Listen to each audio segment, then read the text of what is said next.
Once again good evening everyone. तो मैंने आपको बता दिया कि इस चैप्टर के अंदर, इस सेशन के अंदर जो अपन बात कर रहे हैं, तो इस सेशन के अंदर हमें क्या करना है, सिर्फ जो हमने ये चैप्टर रिसेंटली किया है, ऑलरेडी कर चुके हैं, इस सेशन को अगर ना भी लगाया जाए देन कोई बहुत ज्यादा नीड नहीं है, बट जस्ट टू इंश्योर जो ये छोटे छोटे चैप्टर्स है ना, वो आपकी स्ट्रेंथ बन जानी चाहिए, सच में स्ट्रेंथ बन जानी चाहिए कि आप अब से क्या करना स्टार्ट करो। मैंने आपको लास्ट चैप्टर में भी ये बात कही थी, अभी भी कह रहा हूँ और कहता रहूंगा कि जैसे भी एक आपका चैप्टर खत्म हो रहा है तो आप उस चैप्टर के बाद में उसके क्वेश्चन आंसर तो करो ही करो, साथ में लास्ट ईयर का एग्जाम देखो कि लास्ट ईयर के जो एग्जाम है उसके अंदर इस चैप्टर में से क्या क्वेश्चन आए थे और क्या वो क्वेश्चन आप आंसर कर पा रहे हो।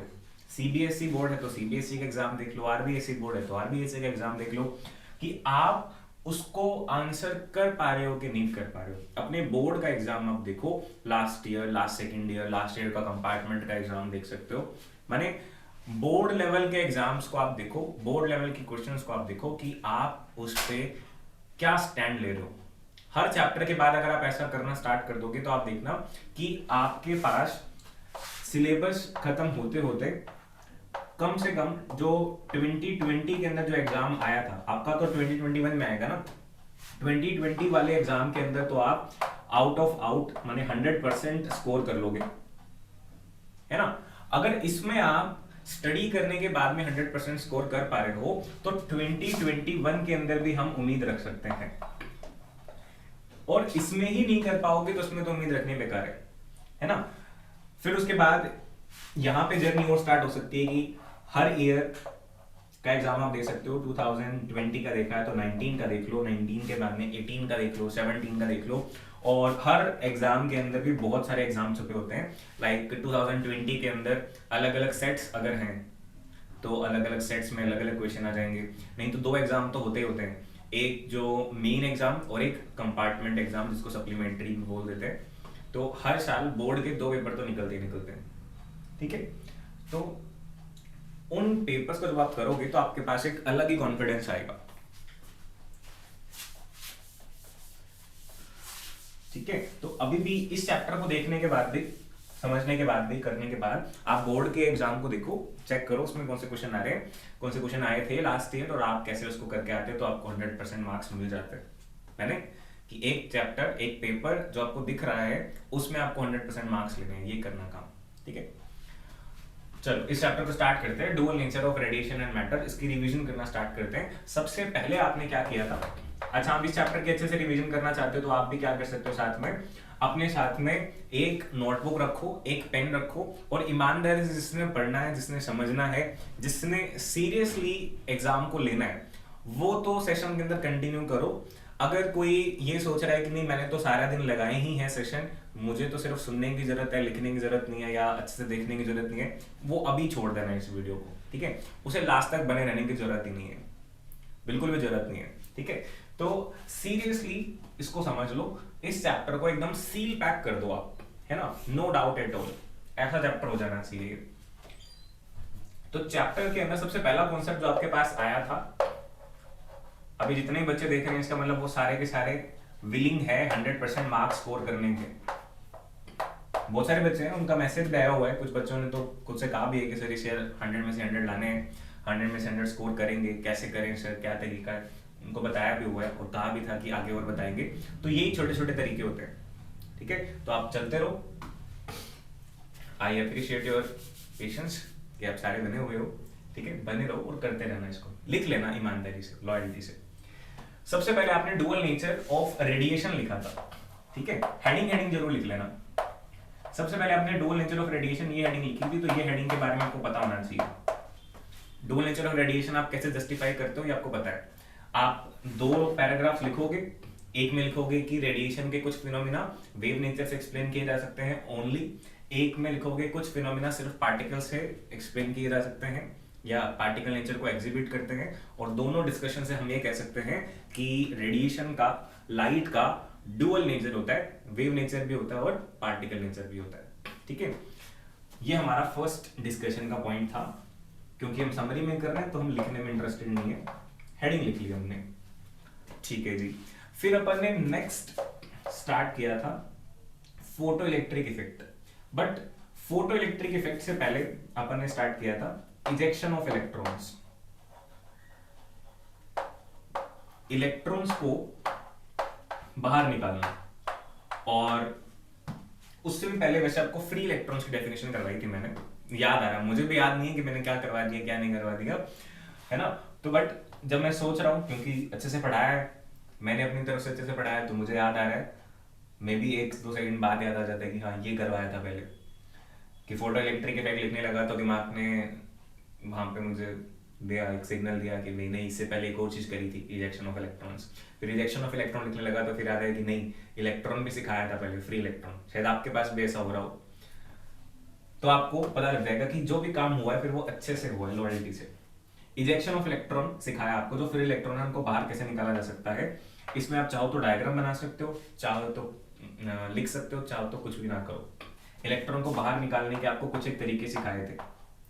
एक तरीका था हीट करके, है ना, एक तरीका था हीट करके, एक तरीका था फील्ड लगा के, और एक तरीका और था, एक में हीट दे रहे थे, एक में फील्ड लगा रहे थे, और एक के अंदर आप कर रहे थे क्या, 4 तरीके कराए थे, चौथा हमारे काम का तीसरा तरीका था जिसमें एक पावरफुल इलेक्ट्रॉन आ रहा था और एक वीक इलेक्ट्रॉन को निकाल करके लेके जा रहा था, है ना। प्राइमरी इलेक्ट्रॉन सेकेंडरी इलेक्ट्रॉन को निकाल रहा था, सेकेंडरी एमिशन, वेरी नाइस। और जो ये फोर्थ तरीका था, इसमें क्या हो रहा था, फोर्थ तरीके के अंदर हो रहा था कि भाई मेटल की जो शीट है उस पे लाइट इंसिडेंट करा रहे थे और इलेक्ट्रॉन बाहर निकल रहे थे, इसे कह रहे थे फोटो इलेक्ट्रिक इफेक्ट, और इसको समझना था, ठीक है। फिर अपन ने इजेक्शन ऑफ इलेक्ट्रॉन खत्म किया, फोटो इलेक्ट्रिक इफेक्ट स्टार्ट किया। एक्चुअली में फोटो इलेक्ट्रिक इफेक्ट की हिस्ट्री को स्टार्ट किया, नॉट फोटो इलेक्ट्रिक इफेक्ट, है ना। तो हिस्ट्री स्टार्ट करी,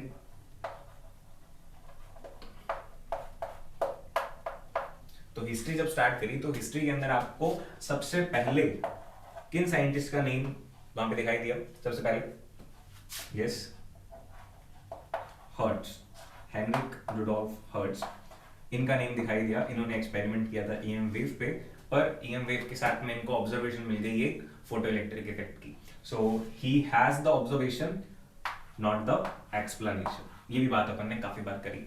उसके बाद में कंफर्म किया हेल्महोल्ट्ज ने, है ना, पूरा नाम नहीं लिख रहे अपने, टाइम कम है हमारे पास। फिर थर्ड स्टेप पे और कंफर्म किया लिनार्ड ने, प्रॉपर एक्सपेरिमेंटल सेटअप लगा करके, ठीक है। यहां पे था कि कुछ चार्ज निकल रहा है, यहाँ पे था कि नेगेटिव चार्ज निकल रहा है, और यहाँ पे था कि इलेक्ट्रॉन निकल रहे हैं, याद आ रहा है। ये अपन ने कहा था, हर्ट्ज ने जो एक्सपेरिमेंट किए उससे पता चला कि कुछ चार्ज निकल रहा है लाइट के आने से। हेल्महोल्ट्ज ने जब एक्सपेरिमेंट किया तो उसको क्या पता लगा, उसको ये पता लगा कि कुछ नेगेटिव चार्ज निकल रहा है, और लिनार्ड को ये पता लगा कि जो निकल रहे हैं पार्टिकल्स वो कोई और नहीं इलेक्ट्रॉन्स ही हैं, देमसेल्व्स इलेक्ट्रॉन, ठीक है। उसके बाद में क्या हुआ, हमने एक्सपेरिमेंट को जीना स्टार्ट किया। 2-1 दिन तक हम एक्सपेरिमेंट के ऑब्जर्वेशंस की डिस्कशन में ही लगे हुए थे। हमारे पास वो हमारा फेमस डायग्राम है ना, जिसके अंदर एक इस तरह से कैनन सी बना रखी थी, ये विंडो बना रखी थी क्वार्ट्ज ग्लास की, और बाकी ट्यूब बना रखी थी ग्लास की, अंदर से बिल्कुल खाली कर रखा था, इवैक्यूएटेड ट्यूब बोलते थे इसको। यहाँ पे एक मेटल की प्लेट लगा रखी थी जिसके ऊपर लाइट इंसिडेंट करवाई जाए तो इलेक्ट्रॉन्स बाहर निकल आए, है ना। अब वो इलेक्ट्रॉन्स निकल करके हमें दिखें, अब असली में आंखों से तो दिख नहीं सकते, तो हम उन इलेक्ट्रॉन्स को देखना चाह रहे हैं, समझना चाह रहे हैं, तो हमने क्या किया, हमने एक प्लेट लगा दी सामने की तरफ और एक सर्किट कंप्लीट कर दिया, और यहाँ पे लगा दिया एक एमीटर, छोटा एमीटर लगा दिया, माइक्रो एमीटर, ताकि जो इलेक्ट्रॉन निकल रहे थे वो इलेक्ट्रॉन जाकर के यहाँ रिसीव हो और इस सर्किट में घूमे और हमें मिल जाए एक करंट, तो हम इलेक्ट्रॉन को देख पा रहे हैं। देखो, science can turn impossible to possible, but how, this is the trick. कैसे करती है वो, हर चीज मतलब हर जगह पे अलग अलग ट्रिक होती है। जैसे यहाँ पे इलेक्ट्रॉन्स को देखना पॉसिबल है क्या, नेकेड आई से नहीं पॉसिबल, नहीं देख सकते आप ना, बट आप देख पा रहे हो, कैसे? एमीटर से। अगर एमीटर में रीडिंग आ गई तो आपने क्या देखा? कहने को तो करंट देखा आपने या एमीटर की रीडिंग देखी, बट एक्चुअली में वो आपने इलेक्ट्रॉन्स को ही देखा है, क्योंकि यहाँ पे कुछ आना इसका मतलब इलेक्ट्रॉन्स का ही प्रोडक्शन। ठीक है, तो आपने क्या किया, ये रीडिंग लगा दी यहाँ पे और रीडिंग देख ली। अब इस प्रोसेस को थोड़ा अच्छे से करने के लिए आपने क्या किया था? यू विल रिमेंबर कि एक बैटरी लगाई थी सर। बैटरी की वोल्टेज को कम ज्यादा करने के लिए आपने रियोस्टेट लगाया था, और इस चीजों को कंट्रोल करने के लिए कि बैटरी या सर्किट जो है इसको कंट्रोल करने के लिए की लगाई थी। ठीक है, पहले नहीं लगाई मैंने, क्योंकि मैं आपको स्टेप बाय स्टेप बता रहा हूं कि इनकी ज्यादा इंपॉर्टेंस नहीं है। ऐसा नहीं है कि बैटरी, रियोस्टेट की, इनके बिना फोटो इलेक्ट्रिक इफेक्ट होता नहीं है। इवन दो इसके बिना भी फोटो इलेक्ट्रिक इफेक्ट होता है, पर इसको लगाया और इसको लगाया ताकि हम फोटो इलेक्ट्रिक इफेक्ट को देख पाए, जी पाए, है ना। और इसको लगाया ताकि हम अच्छे से अचीव कर पाए, है ना, बेस्ट वैल्यू अचीव कर पाए। इसको अगर नेगेटिव बना देंगे तो इलेक्ट्रॉन को इसको छोड़ के जाने में आसानी होगी, और इसको पॉजिटिव बना देंगे तो उसको छोड़ के जाने में तो आसानी होगी ही होगी, यहां तक पहुंचने में और आसानी होगी, है ना। कि एक बंदा जा रहा है, उसको आप जाते वक्त धक्का दे दो और जहां पे वो आ रहा है वहां से खींच लो, तो उसको आने में बहुत आसानी हो जाएगी, उसको एनर्जी लगानी नहीं पड़ेगी। जहां से भेज रहे हैं वो धक्का लगा दे और जो लोग बुला रहे हैं वो खींच रहे हैं, उसको तो कोई काम करना नहीं पड़ेगा, है ना। तो ये काम किया हमने। और यहाँ पे जो लाइट सोर्स था, इस सोर्स के साथ अपन ने चेंजेस कर करके देखे, इसकी फ्रीक्वेंसी बदल के देखी, इसकी इंटेंसिटी बदल के देखी। तो जो ऑब्जर्वेशन लिए अपन ने, जो यहाँ पे एक्सपेरिमेंट किए, वो एक्सपेरिमेंट क्या किए, सबसे पहले तो अपन ने क्या किया, इस सोर्स की इंटेंसिटी के साथ पंगे लिए, और इंटेंसिटी के साथ आपको दो रिजल्ट मिले, रिजल्ट ए, रिजल्ट बी। आपको ये मिला कि जो करंट है वो तो चेंज हो जाता है इंटेंसिटी के चेंज करने से, इंक्रीज करने से इंक्रीज, डिक्रीज करने से डिक्रीज, यानी डायरेक्टली प्रोपोर्शनल वाला हिसाब किताब है। और नेक्स्ट आपने क्या देखा, लिख लेना इसको साथ साथ में, रिवाइज कर रहे हो आप भी, है ना। दूसरा आपने क्या देखा, आपका लिखने का पैटर्न मुझसे अलग हो सकता है, that I can accept, but लिखना है आपको भी। और क्योंकि जितनी ज्यादा बार लिखोगे, जितना बोरिंग हो जाएगा आपके लिए काम, कि भाई बस इसको तो कितना लिखे, हम रट चुके इसको, है ना, इसको लिखने की अब जरूरत नहीं है, तब ऐसा लगने लग जाए तब छोड़ देना इसको, ठीक है।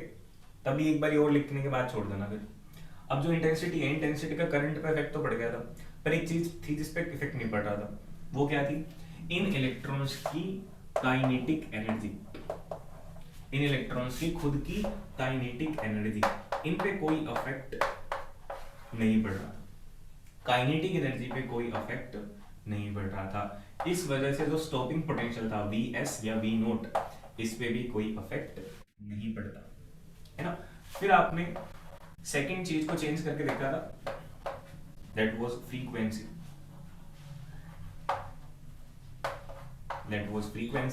और फ्रीक्वेंसी में क्या हुआ था, फ्रीक्वेंसी से जो करंट था वो अफेक्ट नहीं हुआ था, और एनर्जी या फिर स्टॉपिंग पोटेंशियल ये अफेक्ट हो गए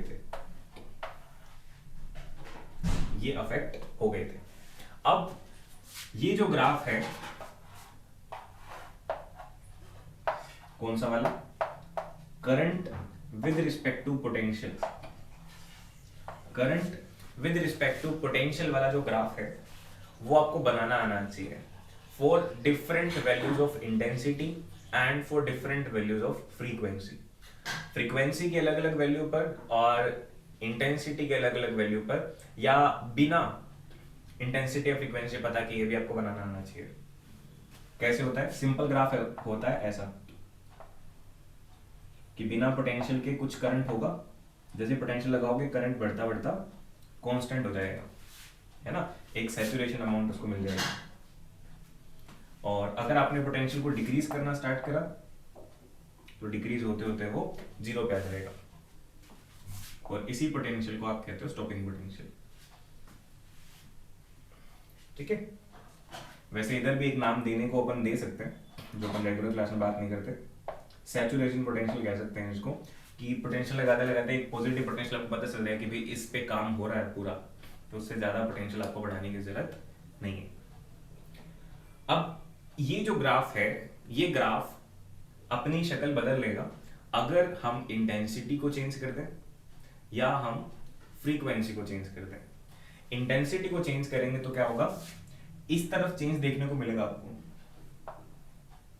याद आ रहा है ऐसा, और इस तरफ चेंज देखने को नहीं मिलेगा, इस तरफ चेंज देखने को नहीं मिलेगा। और अगर फ्रीक्वेंसी की बात करेंगे,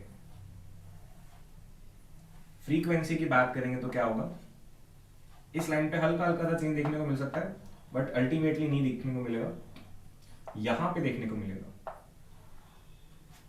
ऐसा कुछ। ये है अलग अलग फ्रीक्वेंसी पे बने हुए ग्राफ्स, 3 ग्राफ हैं, और इससे पहले जो बनाए थे वो थे अलग अलग इंटेंसिटी पे और डायरेक्टली जो एक लाइन बनी हुई थी वो। ये दोनों ग्राफ बहुत ही इंपॉर्टेंट है, समझने बनाने आने चाहिए आपको, ठीक है।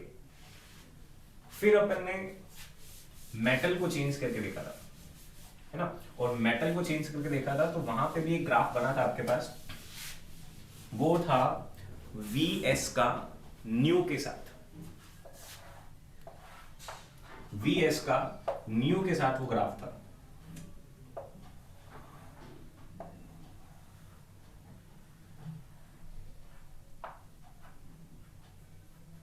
कैसा आ रहा था?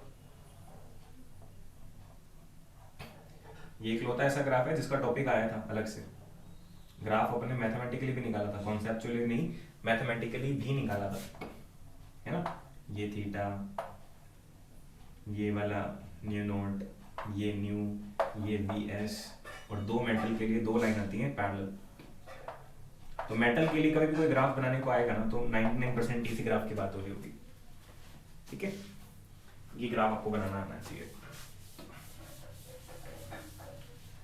इसके अलावा भी कई सारे ग्राफ हैं, लाइक जैसे कि अगर आपको ये वाला ग्राफ बनाने के लिए कह दे कि graph between frequency and stopping potential बनाना है तो आपको बनाना आना चाहिए। और इस ग्राफ के अंदर भी देखो क्या बातें हैं, कई बार एग्जाम के अंदर ट्रिक चलता है वो आपसे, आपको ग्राफ बना हुआ दे देगा और आपको इस इंटरसेप्ट की या इस लेंथ की वैल्यू दे देगा, इस लेंथ की वैल्यू दे देगा और आपसे पूछ लेगा, कोई एक क्वेश्चन पूछ लेगा।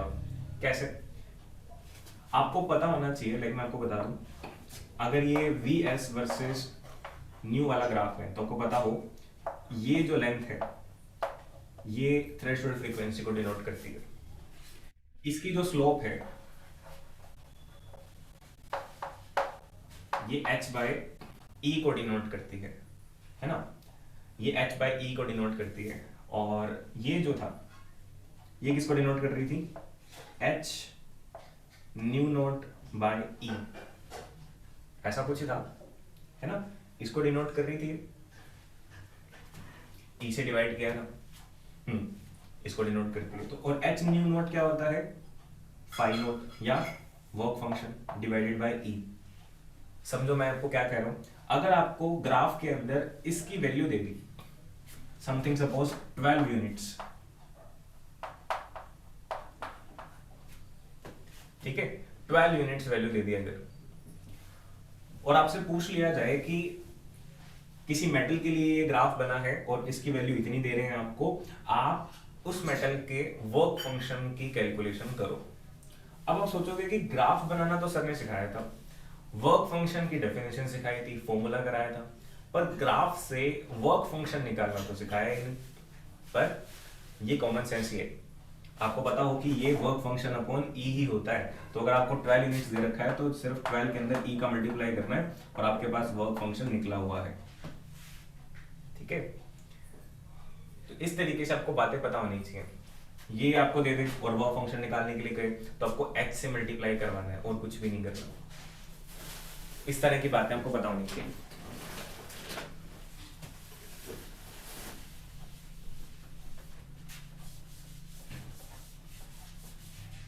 अब एक और ग्राफ, आज अपन सारी बातें वो नहीं करेंगे जो कर रखी हैं, कुछ ऐसे भी करेंगे जो नहीं कर रखी हैं।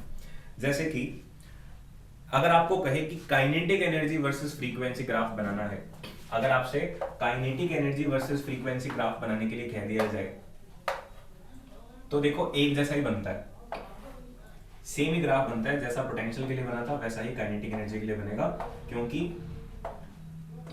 थ्रेशोल्ड फ्रीक्वेंसी से पहले तक तो कुछ काम होता ही नहीं है, इलेक्ट्रॉन निकलते ही नहीं है, तो उनकी जो काइनेटिक एनर्जी है वो जीरो ही रहती है, क्योंकि जो है ही नहीं उसकी एनर्जी काय की, है ना, जो है ही नहीं उसकी एनर्जी भी नहीं। जब निकलेगा थ्रेशोल्ड फ्रीक्वेंसी जब मिलेगी तब काइनेटिक एनर्जी होगी नहीं, उसके बाद में काइनेटिक एनर्जी मिलनी स्टार्ट होगी और वो इंक्रीज होती जाएगी। पर इस केस में जब इस एक्सिस पे k लिख दिया गया है तब शक्ल तो वही रहेगी, शक्ल तो वही रहेगी, पर ये जो चीज है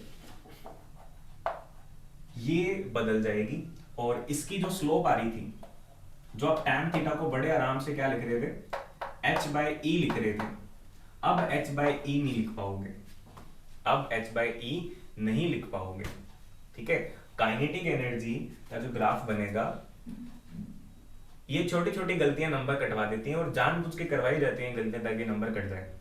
अब आपको वीएस वर्सेस न्यू ग्राफ आता है और ये माइंड में आइडिया है कि वीएस और के एक ही होता है, तो वीएस और न्यू का ग्राफ अगर आता है तो के और न्यू का भी बना देंगे और फटाफट बना देगा बच्चा। शेप बिल्कुल सही है, यहाँ पे h/e लिख देगा और यहाँ पे लिख देगा h new not by e और उस पे यहाँ भी क्रॉस लगेगा और यहाँ भी क्रॉस लगेगा।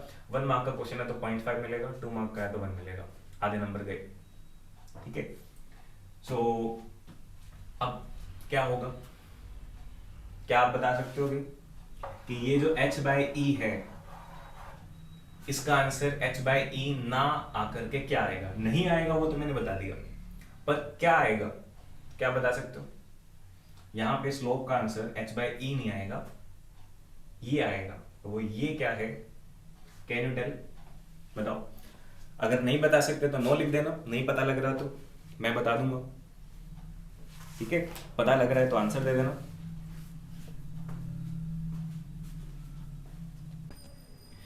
ठीक है, एक आंसर आया भी है, ऑल दो गलत है बट ट्राई किया है, अच्छी बात है, बाकी नो है, तो नो को यस में बदलना है, वही काम है अपना।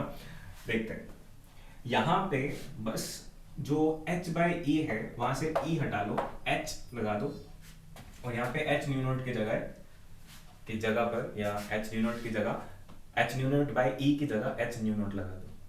अब ये कैसे लिख दिया सर, आपको कैसे पता यही आएगा, समझो। यहाँ पे हमने क्या किया है vs की जगह पर k लिख दिया और आप याद करो vs को k कैसे बनाया जा सकता है। अगर मैं vs के साथ e मल्टीप्लाई कर दूं तो क्या ये k बन जाएगा? हाँ बनेगा ना। अगर मैं e मल्टीप्लाई कर दूं तो क्या बन जाएगा? k। तो इसके रिजल्ट से मैं किसको मल्टीप्लाई कर रहा हूँ? e से मल्टीप्लाई कर रहा हूँ। तो मैं जो जहां पे vs वाली चीजें थी वहां पे e से मल्टीप्लाई कर रहा हूँ, इस एक्सप्रेशन को e से मल्टीप्लाई करूंगा h न्यू नॉट बन जाएगा, इसको e से मल्टीप्लाई करूंगा तो क्या हो जाएगा? h बन जाएगा, ठीक है। तो इस वजह से क्या हुआ, आपके पास h आंसर आ जाएगा। और बाकी आप और भी तरीका आपके पास, आप लॉन्ग रूट से भी जा सकते हो, लेकिन आप k वर्सेस न्यू की मैथमेटिकल इक्वेशन निकाल दो, उससे भी आप कर सकते हो, वो भी एक तरीका है, ठीक है। तो ये बातें अपन ने क्लास में नहीं करी और ये चीज आपका 99 वाला स्कोर बना सकती है यार। चलो एक बार 99 को छोड़ो, आपके जो चैप्टर में, इस चैप्टर में अगर सपोज 4 मार्क्स के क्वेश्चन आ रहे हैं, इस चैप्टर में से 4 मार्क के क्वेश्चन आ रहे हैं, तो उस 4 में से 4 तो हमें टारगेट करना ही है ना। 100/100 तो एक बार दूर ले लो, थोड़ा दूर रखो उसको भी। 4/4 तो चाहिए ना इस चैप्टर में से। इस चैप्टर में 3 में से 3 चाहिए, 4 में से 4 चाहिए, या 5 में से 5 चाहिए, आउट ऑफ आउट चाहिए, तो वो 4 में से 3 बन जाता है। फिर उसके बाद आपसे है photo electric current versus frequency, इसका ग्राफ पूछा हुआ है, ये आपको मैंने बनवा रखा है। स्टॉपिंग पोटेंशियल वर्सेस इंटेंसिटी, ये भी बनवा रखा है। और एक है photo electric current versus time, photo electric current versus time, ये ग्राफ नहीं बनवाया हुआ और ये ग्राफ आप देख लो। फोटो इलेक्ट्रिक करंट IPEE ये लिखा था उसको, है ना, वर्सेस टाइम। इसका अगर आपको ग्राफ बनाना हो तो आप कैसे बनाओगे, ठीक है। इसका ग्राफ अगर बनाना हो तो कैसे बनाओगे,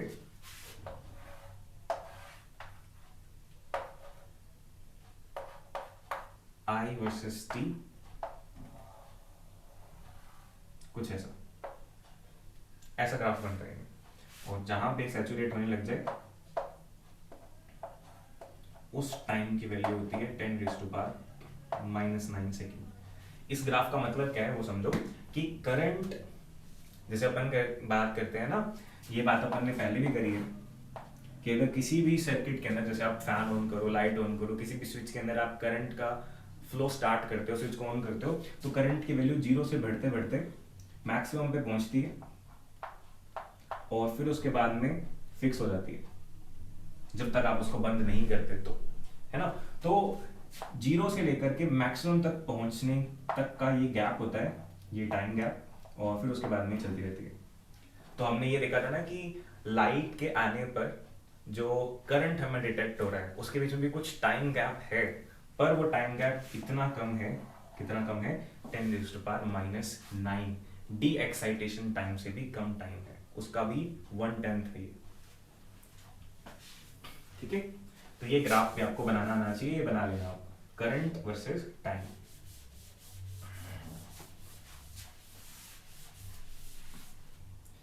नेक्स्ट है हमारे पास फोटोन। हाँ, ये एक अच्छा पॉइंट है, मार्क किया हुआ है। फोटोन का रेस्ट मास कितना होता है, जल्दी से आप आंसर करो।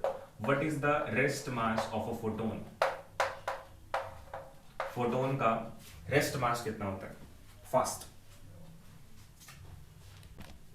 ठीक है। फोटोन का रेस्ट मास पता है हमें कि कितना होता है, 0 होता है। क्या बकवास क्वेश्चन पूछा है, 0 ही तो होता है। अगर मैं आपको कहूं कि फोटोन का रेस्ट मास कितना होता है, ये आपका 1 मार्क्स का एग्जाम में क्वेश्चन आया, तो आप इसको अचीव कर लोगे, 1 मार्क आपका पूरा मिल जाएगा आपको, है ना। पर आपके एग्जाम में अगर ये क्वेश्चन आएगी, प्रूव दैट, क्वेश्चन चेंज करते हैं, prove that the rest mass of photon is 0। अगर आपको प्रूव करने के लिए कह दिया गया, वो खुद से कह रहा है, एक्सेप्ट कर रहा है कि फोटोन का रेस्ट मास 0 होता है, बस मुझे प्रूव करके दिखा दो। आपको ये लिखा हुआ है प्रूव दैट। अब बताओ कि क्या आप प्रूव कर सकते हो कि फोटोन का रेस्ट मास 0 होता है? यस, नो, ट्राई करके देखो, बताओ मुझे।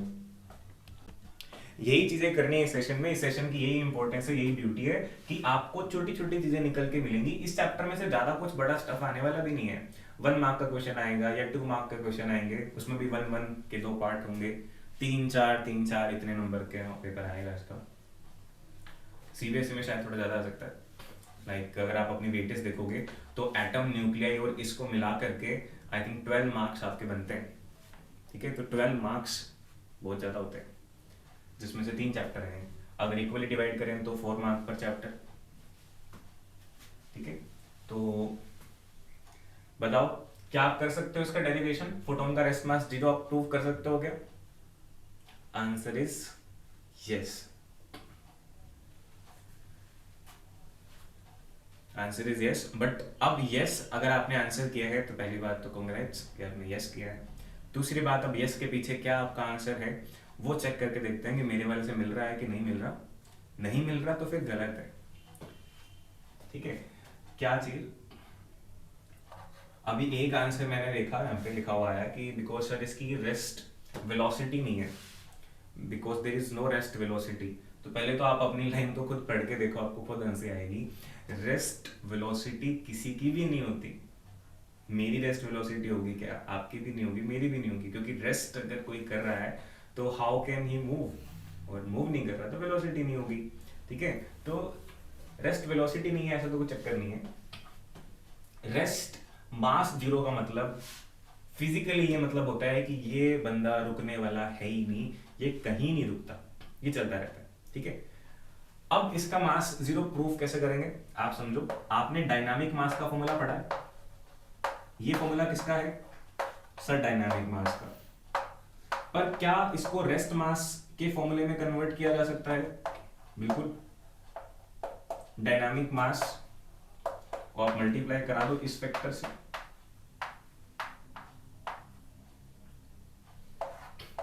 क्या ये फॉर्मूला रेस्ट मास का हो गया? हो गया। तो आप लिखोगे we know that the formula of rest mass is this, और आपको ये पता है कि फोटोन किस वेलोसिटी से चलता है। फोटोन की वेलोसिटी क्या होती है वैक्यूम में? v इज इक्वल टू सी होती है ना। तो आप v को c से रिप्लेस करके तो देखो इस इक्वेशन में क्या होता है। जैसे ही आप इस इक्वेशन में ये कंडीशन सब्स्टिट्यूट कर दोगे, when you will replace this v by c, what will happen? This will turn to be c square. c square upon c square cancel, क्या बनेगा? 1, 1 minus 1 0, 0 का under root 0, 0 into something 0, and rest mass will become 0. हमें नहीं पता कैसा question आएगा, कौन सा क्वेश्चन आएगा, तो हमें हर तरह से सोचना है, हर तरह से प्रिपेयर रहना है. तो रेस्ट मास 0 को मैथमेटिकली प्रूव कर दिया, इसके बाद तो किसी थ्योरी की जरूरत ही नहीं है. बात समझ में आई कि 0 कैसे प्रूव करेंगे? ऐसे प्रूव करेंगे, इसके अलावा कोई और तरीका नहीं है, कोई और तरीका नहीं है, यही तरीका है, one and only, and this is the simplest way. आप के पास फॉर्मूला है, फॉर्मूले के अंदर अपनी वैल्यू रखी और आंसर आ गया. इतने सिंपल कुछ नहीं है. ठीक है, तो ये फर्क है आप में, माने कि इस क्लास और इस क्लास से पहले तक के चैप्टर में. और ये क्लास लाइक इस चैप्टर में तो हम लगा रहे हैं, हर चैप्टर में हम ऐसी क्लास लगाएं ऐसी उम्मीद होती है, बट कई बार लग भी जाती है, कई बार रह भी जाती है. इस तरह की रिवीजन आपको मैं करने के लिए हमेशा कहता हूं. तो जब भी आप एक पूरा चैप्टर करने के बाद भी पढ़ोगे ना, तो हमेशा कुछ ना कुछ तो आपको मिल ही जाएगा ऐसा. लाइक अगर आपने एक मूवी अगर बहुत अच्छे से देखी है, उसको सेकंड टाइम देखोगे ना, तो भी आपको कहीं ना कहीं ऐसा लगेगा कि अरे ये डायलॉग तो मैंने लास्ट टाइम सुना ही नहीं था. क्यों?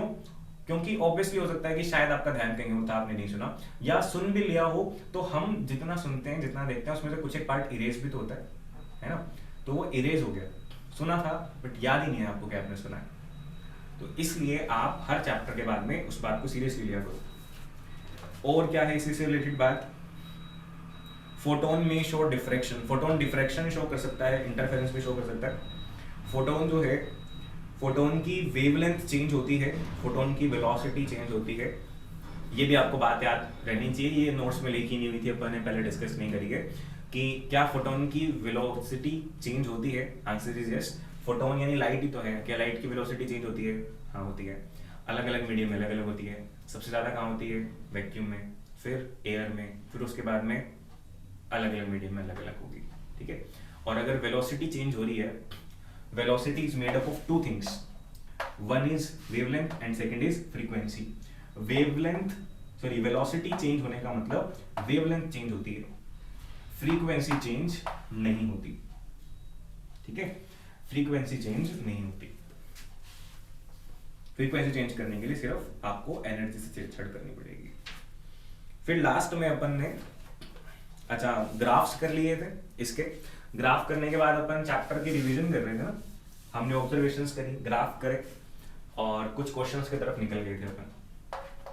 चैप्टर के रिदम में आए तो हमने ऑब्जर्वेशंस करने के बाद क्या किया?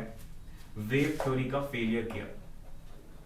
और जो आरबीएससी वाले बच्चे हैं, अगर वो अपना एग्जाम लास्ट ईयर का उठा करके देखेंगे, तो ये वेव थ्योरी क्यों फेल हुई, ये उनसे तो लास्ट ईयर में ही पूछ रखा है और 2 मार्क्स में पूछ रखा है कि right any 2 reasons that wave theory is incapable of explaining the photoelectric effect. Language अलग हो सकती है, क्वेश्चन यही था. 2 रीजन आपको देने थे जिससे आप एक्सप्लेन कर सको कि फोटोइलेक्ट्रिक इफेक्ट को वेव थ्योरी एक्सप्लेन नहीं कर पा रही. ठीक है. और जो वो 2 रीजन हैं, आपको मैंने 3 रीजन दे रखे हैं, आप 3 में से कोई भी 2 रीजन लिख दो और अपने मार्क्स को अचीव कर लो. फिर उसके बाद में एक्सप्लेन करने के लिए आएगा कौन? आइंस्टीन की फोटो इलेक्ट्रिक इफेक्ट वाली थ्योरी. आइंस्टीन की फोटो इलेक्ट्रिक इफेक्ट वाली थ्योरी वो आपको एक्सप्लेन करेगी. एजम्पशन आपको याद करना है, फिर उसके बाद में आपको उसकी इक्वेशन याद करनी है. h nu is equal to h nu naught plus half mv max square.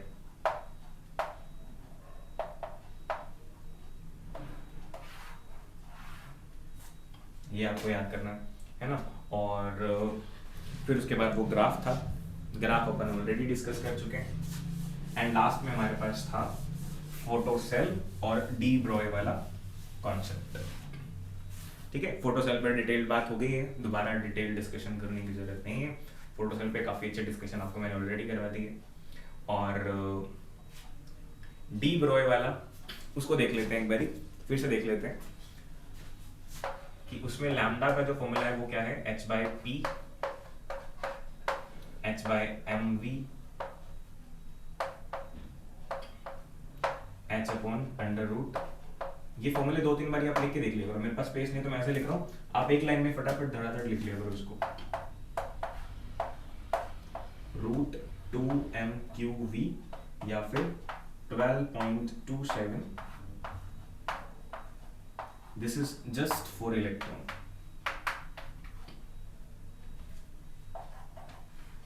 ठीक है, प्रोटॉन के लिए कई बार बच्चे सोचते हैं कि सर इलेक्ट्रॉन के लिए लग रहा है तो प्रोटॉन के लिए भी लग जाएगा, दोनों में चार्ज तो सेम ही होता है, मतलब चार्ज की अमाउंट तो सेम ही होती है, तो बिल्कुल सही सोच रहे हो आप, पर मास अलग अलग हो जाता है। पर क्या होता है, मास अलग अलग हो जाता है, तो मास की वजह से ये फॉर्मूला इलेक्ट्रॉन के लिए ही लगेगा, प्रोटॉन के लिए नहीं लग पाएगा। ठीक है, और लास्ट अगर हम देखें तो ये था 3m Boltzmann constant into T, यहाँ पे h है भाई।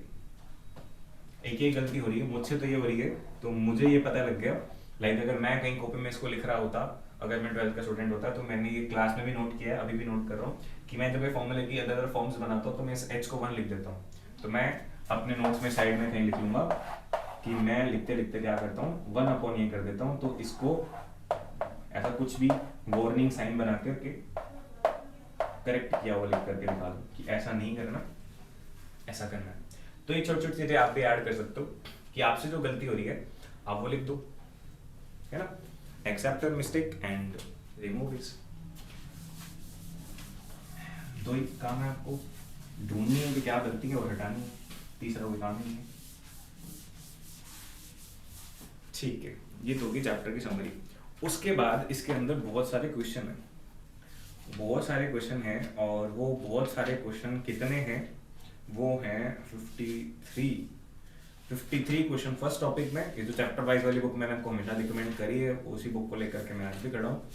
और उसके बाद में है करीबन 30 क्वेश्चंस, और इन 30 क्वेश्चन में वो डेविसन जर्मर वाले क्वेश्चन भी हैं जो इस ईयर आपके हटा लिए गए हैं।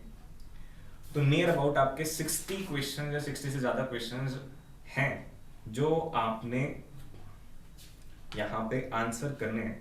ठीक है, जो आपने आंसर करने हैं, और मोस्ट ऑफ द क्वेश्चन जो मैं देख रहा हूँ यहाँ पे सिंपल है, बिल्कुल सिंपल क्वेश्चन है।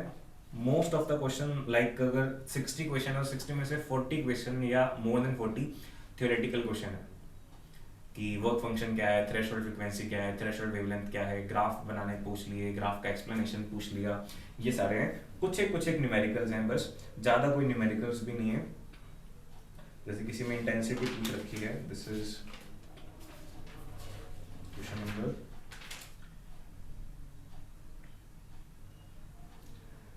20।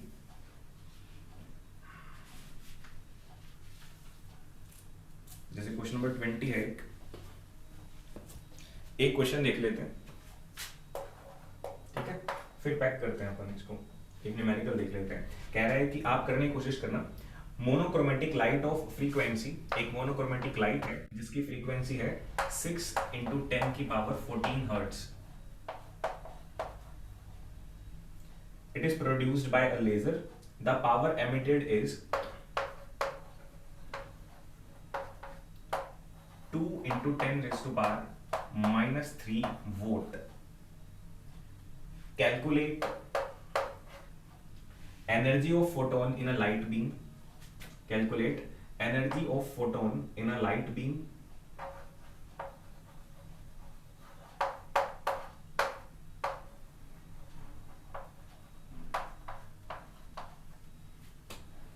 और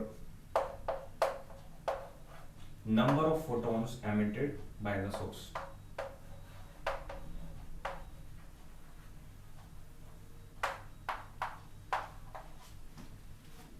Number of photons emitted by the source, ये पूछा गया है। तो ये क्वेश्चन आपके सामने, इस क्वेश्चन का आप आंसर कैसे दे सकते हो?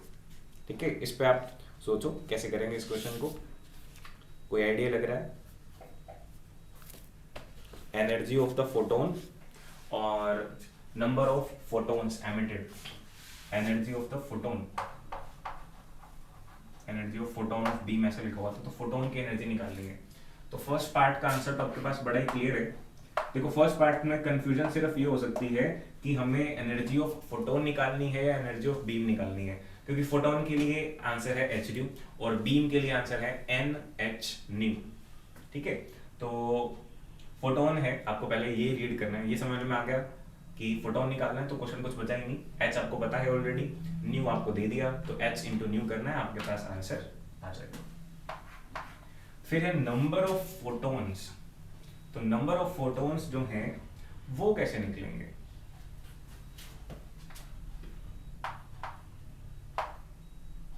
नंबर ऑफ फोटोन्स याद है कैसे निकालते थे? Total energy of the source divided by the energy of single photon, ऐसा लिखते थे, ई टी बाई ई, है ना। और आपको एनर्जी नहीं दे रखी है, आपको पावर दे रखी है। पावर देने का मतलब क्या होता है, 2 इंटू 10 की पावर -3 वोट अगर पावर दे रखी है तो इसका सिंपल सा मीनिंग यही है कि ये एनर्जी ही है एक तरह से। हर सेकंड में इतनी एनर्जी डिसिपेट हो रही है, ठीक है, हर सेकंड में इतनी एनर्जी डिसिपेट हो रही है। तो आप इसको एनर्जी डिसिपेट पर सेकंड भी मान सकते हो। लाइक इसको अगर अपन देखते हैं तो इसका फर्स्ट पार्ट का आंसर आया है 4 इंटू 10⁻⁻19 जूल। तो एक फोटोन की एनर्जी कितनी है? इतनी। और एक सेकंड में एनर्जी कितनी निकल रही है? 2 इंटू 10⁻³ जूल। काफी ज्यादा है, इसके कंपैरिजन में काफी ज्यादा है ये वैल्यू।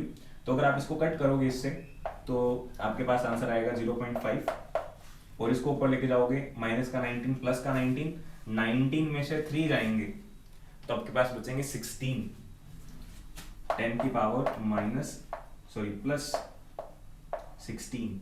और इस पॉइंट को अगर आप इंक्लूड कर लो तो 5 इंटू 10⁻15। तो आपके पास आंसर आ गया कि नंबर ऑफ फोटॉन्स एमिटेड पर सेकंड कितने हैं? 5 इंटू 10⁻15। देखो अपन ने क्या किया, हमें नंबर ऑफ फोटॉन्स निकालने के लिए कहा गया था, समझो, पर अपन ने निकाले क्या है? Number of photons per second. Number of photons per second निकालने हैं।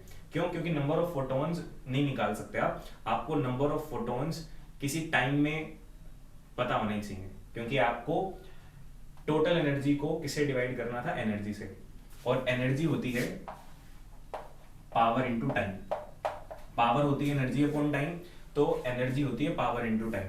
आपको पावर तो दे रखी है, आपको टाइम नहीं दे रखा। तो जब नहीं दे रखा तो आप टाइम को 1 सेकेंड मान करके चलते हो, ठीक है, आप टाइम को क्या मान के चलते हो? 1 सेकेंड मान के चलते हो, है ना। वही एनालॉजी कि भाई ये इतने वोल्ट का मतलब क्या है कि इतनी जूल हर सेकेंड में निकल रही है। तो आपको इस क्वेश्चन से ये समझना है कि नंबर ऑफ फोटॉन्स निकालने थे sir, number of photons per second निकाल दिया आपने तो, क्योंकि ऑप्शन ही नहीं है।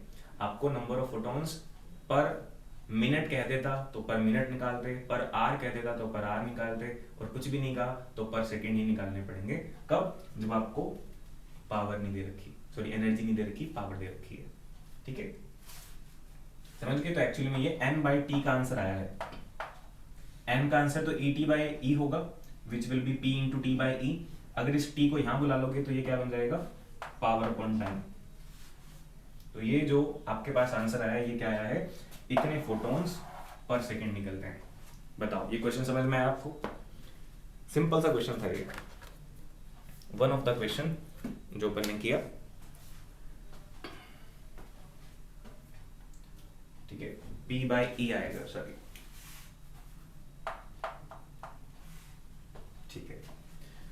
चलो, न्यूमेरिकल पोर्शन बहुत कम था, जिसमें से एक क्वेश्चन जो मुझे अच्छा लगा वो मैंने आपको करवा दिया। बाकी जो बारीक क्वेश्चन जो छूट सकते थे वो मैंने आपको पहले डिस्कस करवा दिए। इसके अलावा देखो 60 क्वेश्चंस हैं इसके अंदर, और वो 60 क्वेश्चंस मैं आपको कभी भी नहीं करा सकता, ठीक है। आपके पास कोई डाउट आएगा उसको मैं आंसर कर सकता हूँ, बट 60 के 60 मैं आपको नहीं करा सकता। तो 60 क्वेश्चन करने आपने हैं, न्यू एडिशन में हो सकता है कुछ 1-2 और ऐड हो गए हो, तो वो आप करो। इस क्वेश्चन, इस चैप्टर पे एमसीक्यू बनने के काफी चांसेस हैं, तो फिर नंबर बढ़ सकते हैं इस चैप्टर में से आपके, ठीक है। तो इस चैप्टर को आप अच्छे से पैक कर लो। All the best for this chapter, और पैक करना स्टार्ट करो अब से सामान को कि भाई ये चैप्टर मेरा सेफ कॉर्नर है, ठीक है। चलो, इतना ही करते हैं इस सेशन में। Good bye, have a good day.